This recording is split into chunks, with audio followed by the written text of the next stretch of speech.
ఇప్పుడు మనం మంచిగా కటింగ్ దుక్కునాం పోయినాం. మెత్తటి సీట్లో కూర్చుంటే మంచిగా కటింగ్ చేసిండు. ఆ టెన్క గడ్డం కూడా గీకి నున్నగా ముద్దుగా తయారు చేసిండు. సూపర్ అన్న, మంచిగా తయారు చేసినావు. ఇగో అని 100 రూపాయల నోటు పర్సులకి వెళ్ళి తీసి చేతిలో పెట్టిండు.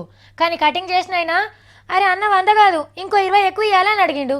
అదేందన్నా బోర్డు మీద 100 అనే రాసుంది కదా అని అడిగితే, నీకు మూతి గీకేటప్పుడు బిలెట్తోని కాట్లు పెట్టకుండా చాలా జాగ్రత్తగా చేసినా కాబట్టి 20 ఎక్కువ ఇవ్వాలి అని అంటే ఏమనిపిస్తుంది? సేమ్ ఇట్లనే ఉన్నది వీళ్ళ కథ కూడా. రైలు పట్టాలు ఇరిగిపోవద్దు, బండ్లు టక్కర్లు కావద్దు, టైంకి ఊరుకు చేరాలంటే ఆ బరువు ఇక మీ చేతుల్నే ఉన్నది. అగో ఆటికి మాకేం సంబంధం? రైలు శాఖలు సెంటర్ సర్కార్ వాళ్ళు చూసుకుంటారు కదా అని అంటున్నారు కదా. ఆడికే వస్తున్నాం. అన్నీ వాళ్ళే చూసుకుంటారు. కాకుంటే మీరు పైకం ఎక్కువ చదివిస్తే చాలు. ఇంకా అర్థం కాలేదా? రైలు ఛార్జీలు పెరుగుతాయి. కాగితాలన్నీ రెడీ అయినాయట. మంత్రి గారు మైకుల ముంగట్ కచ్చుడే ఆలస్యం. టికెట్ల రేట్లు పెరుగుడే పెరుగుడు. ఎంత అనేది ఇంకా డిసైడ్ కాలే కానీ గట్టిగా వాడొచ్చునట. అది కూడా గరీబోళ్ళెక్కే బోగీలకే. ఏసీలో తిరిగే మహారాజుల తెరువుకు ఓరట. ఇక మరి దీనికి ఏం పేరు పెట్టిండ్రో తెలుసునా?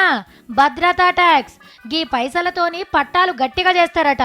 ఇంకింత కంకర పోస్తారట. ఎర్ర లైట్లు ఫిట్టింగ్ చేస్తారట. ఆడాడ బ్రిడ్జిలు కట్టిస్తారట.